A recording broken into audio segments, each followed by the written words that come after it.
This is the advanced hydrangea. It's made up of lots of individual flowers all bunched together like this. It's got this nice curved shape, and there's much more texture and things going on in this one. So crumb coat your cupcake. I like to use the same colour that I'm using for the petals. If you want to use green, that works just as well. Have a piece of paper towel handy.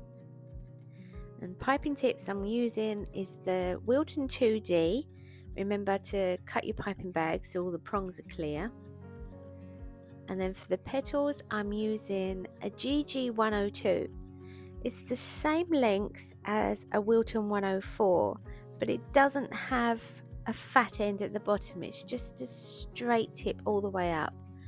The bottom end is longer, so you always know that this short end is at the top, and the longer end is the base of the petals. And for the centers, I'm not using a piping tip here. I've just got this nice light green colour, or you could use white, and I've just snipped off about 1 millimetre from the end of the piping bag, so it's really tiny. If you want to use a piping tip, I'd go with a number 1 or a number 2 round. So I've crumb coated the cake, and now I'm just going to put a really small layer of little stars on the bottom with the 2D. So make sure your bag is nice and tight, and I'm just going to go all the way around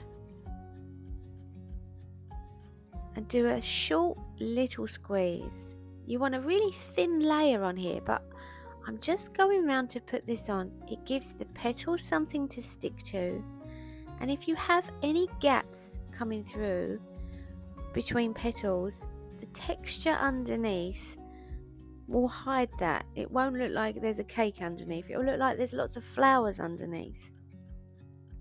So just short little squeezes just to give that layer of texture.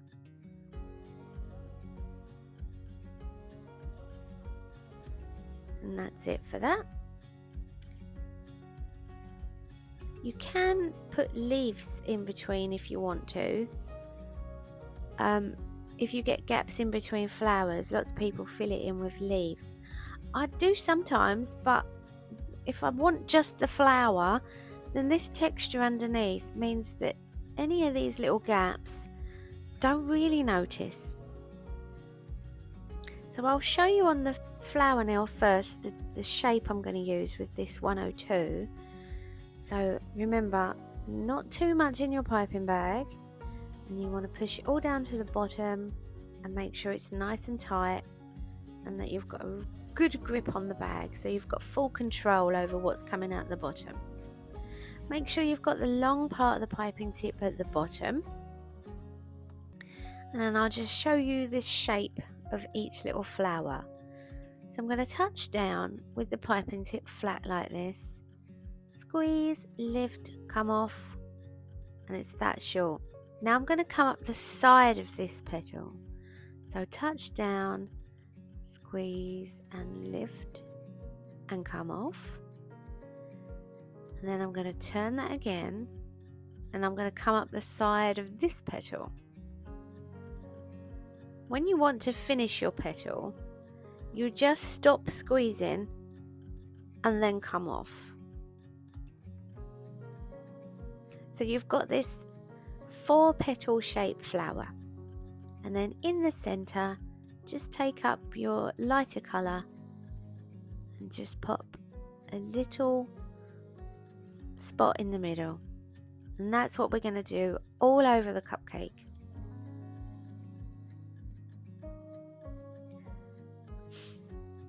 So take up your cake and your GG 102, and you want to make sure that your piping tip's nice and clean so that you're not smushing any of your previous petals. Make sure your bag's nice and tight, and that you've got the long end at the bottom.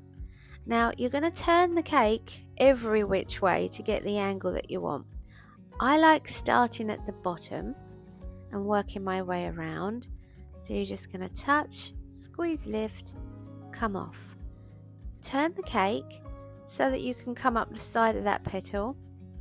Touch, squeeze, lift, come off, and then turn the cake again, come up the side, and again come up the side, and there's your first flower on there like that.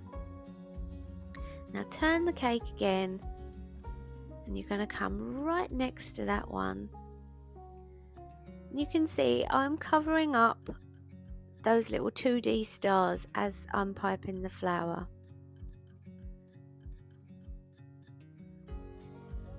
And you can go any angle with the tip as well. They don't all have to be flat, they can be poking up a little bit. You just do what works for you, what's comfortable piping for you. The more you turn the cake, you see my piping hand isn't really moving, it's the cake that I'm turning to get those tiny little flowers. And I'm not just turning it around, it's every angle.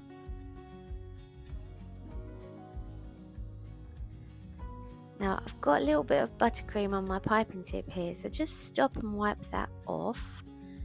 And of course, if your bag needs tightening, tighten up your bag. You always want to make sure that that's nice and tight so that you're in full control of the buttercream. And we'll go again. So you can see I'm coming really close to the previous flower. I'm trying to make sure that any little gaps are just tiny, minuscule.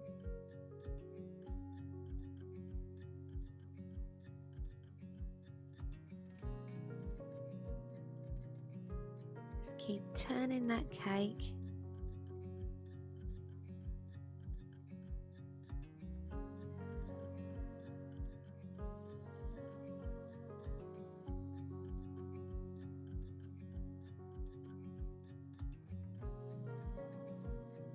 You can see the lovely shape those little stars underneath are going to give. They really give a roundness to the cake, but there isn't too much buttercream on there.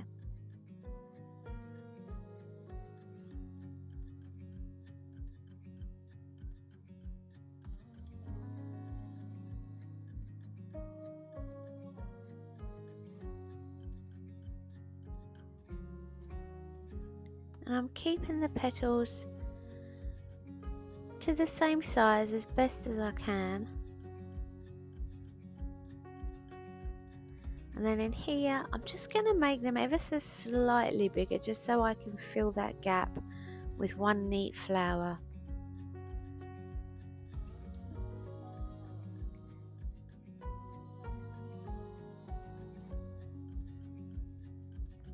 There we go. Now we're going to come around and fill in the middle. So just wipe off the tip if you've got any buttercream on there. Always make sure that's nice and neat and tidy. And then we'll fill in this bit. So come as close as you can to those outer edge flowers.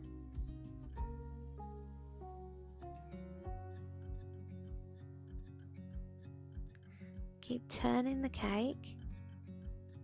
There's no rules to how many flowers fit on the top here. Obviously, if you're making them smaller, you'll fit more on, and if you're making them larger, maybe not so many.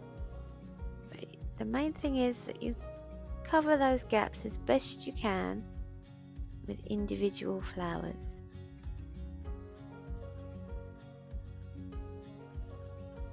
And then just have a little look where you're going to place them.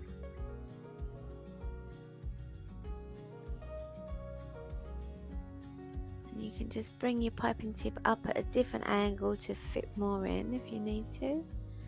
And I'll put one more in the middle here, and I'm going to go over the top of some of them for this center one.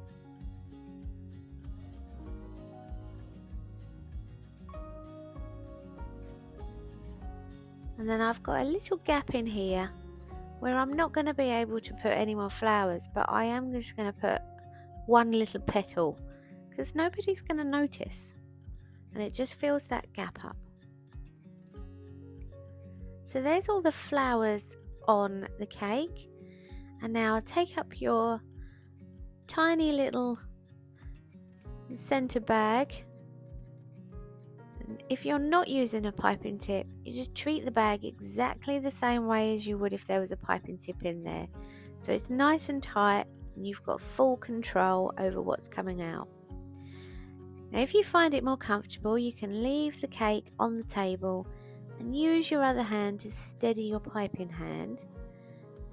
Turn the cake and add a tiny little dot to the center of each of your flowers.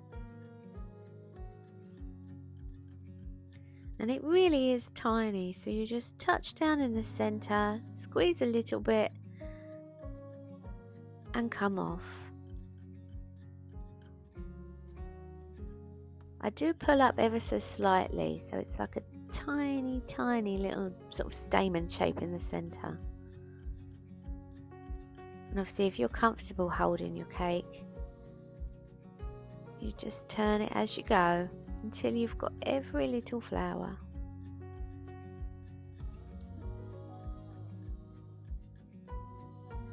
There we go. Now any gaps, you can pop a little leaf in if you want to, or you can go in and just pop a tiny little dot in there, and it just looks like there's flowers on top of flowers.